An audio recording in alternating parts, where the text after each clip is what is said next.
¿no? Pero todavía se desarrolla el pleno. Vamos a continuar con el abogado constitucionalista Omar Cairo. A ver, hay varios puntos, ¿no?, que comentar. Omar, ¿cómo está usted? Gracias por estar con nosotros, como siempre. Enrique, buenas noches. Muy buenas noches. A ver, para ir entendiendo lo que se está aprobando. El Congreso, para empezar, ha aprobado este tema de requisitos para nombrar ministros y viceministros. Hay que reconocer que con varios casos, ¿no?, y cambios que se han visto en los últimos meses, eso sonaría bien como intención. La pregunta es si esta ley es constitucional y si corresponde definir requisitos con esas características. Sí, bueno, como mencionas, es encomiable que no hayan personas sospechadas a cargo de los sectores de la vida nacional, del gobierno, de los sectores del gobierno correspondientes a la vida nacional, pero esta opción enfrenta un problema constitucional porque las restricciones para los cargos de confianza están en el artículo 34A, perdón, y esta norma lo que hace es ampliar estas restricciones, estos impedimentos, perdón. Entonces estaría regulando materia constitucional a través de una ley que, aunque sea orgánica, no tiene rango constitucional. Y por otro lado, resulta que si es importante colocar exclusiones en el Ejecutivo, también creo que esto debería replicarse para el ámbito legislativo, pero creo que el mecanismo adecuado es la reforma constitucional. Bien, entonces eso puede ser entonces eventualmente denunciado constitucionalmente y seguro se va a dar, ¿no? Porque va a haber controversias en torno a futuros nombramientos, qué duda cabe. Ahora, uno también se pregunta qué está pasando con, digamos, la forma de tomar decisiones del Congreso. Se aprobó esta ley del FONAVI, que ya también se ha comentado, pues bueno, de cumplirse se tomaría, me parece, el 20% del presupuesto público, ¿no? O sea, podría pues hacer un forado gigantesco, ¿no?, a la caja fiscal. Ya sabemos cuáles son las limitaciones del Congreso en materia de gasto. Y hoy 80 congresistas han solicitado reconsideración. Suena pues bastante curioso, ¿no? O sea, ¿cómo no hacer esa reflexión antes en lugar de llegar a un resultado tan peculiar como el de la reconsideración de una votación que ellos mismos han aprobado?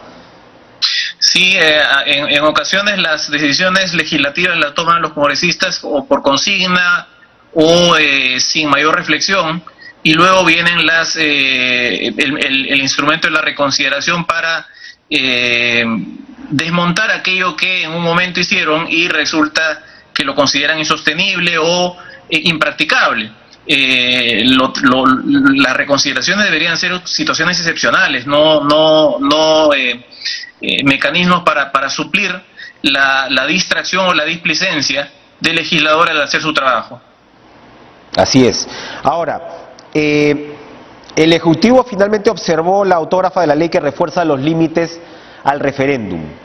¿En qué va a terminar ese debate? Bueno, esta es una ley que en realidad yo la considero superflua, y el Jurado Nacional de Elecciones, en el acuerdo de pleno del 7 de enero la consideró innecesaria. ¿Qué significa esto? Que con ley o sin ley la realidad jurídica no cambia. Si se supera la observación, entra en vigencia la ley, y por lo tanto va a estar prohibido aprobar someter a referéndum una reforma constitucional sin que se apruebe por el Congreso.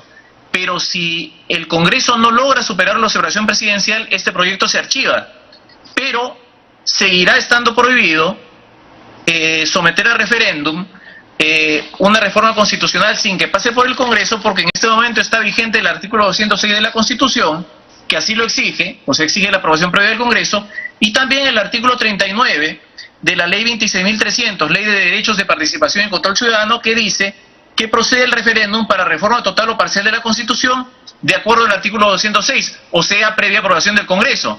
Entonces, sea que se promulgue sea que se promulgue esta ley o que se archive, la realidad jurídica queda exactamente igual que en este momento. No se puede someter a referéndum una reforma constitucional o una propuesta constituyente si antes no ha sido aprobada por el Congreso.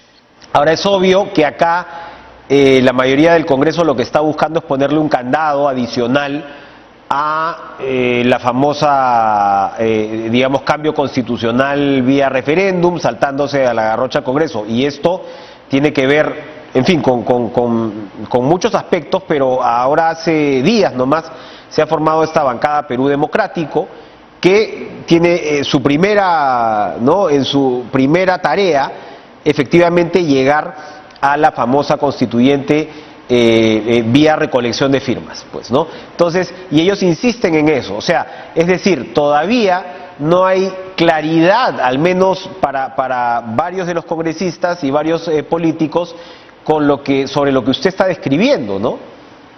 Bueno, creo que el acuerdo del Pleno del Jurado de Elecciones del 7 de enero ya esclareció el asunto. Dijo que es innecesaria esta ley porque con o sin esa ley está prohibido hacer un referéndum constituyente sin que antes se apruebe la reforma constitucional total o parcial del Congreso. Entonces, al final, si este movimiento o algún otro recolectan 1 millón, 2 millones, 5 millones de firmas y lo llevan al órgano electoral para que convoque el referéndum, el órgano electoral va a decir lo que ya dijo, que el referéndum no se puede hacer si es que el proyecto no ha sido aprobado previamente por el Congreso. Entonces, es una...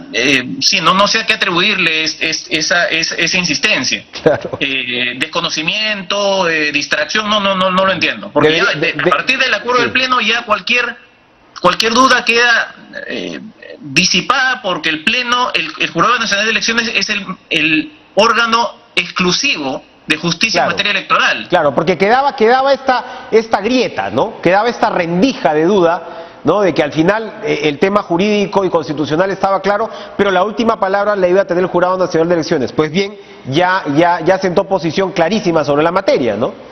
Sí, sería ya una cosa escandalosa que el jurado se desdiga de esto, ¿no? Claro, entonces que se ahorre... Más aún que en este acuerdo se refiere al proyecto y dice: este proyecto de ley 2644/2021-CR que pone el candado adicional es innecesario, dice, porque ya el 206 prohíbe y el artículo 39 de la ley 26.300 también prohíbe el referéndum constituyente sin aprobación previa del Congreso. Muy bien, bueno, muy interesante, ¿eh? Y queda clarísimo. Gracias, muchas gracias.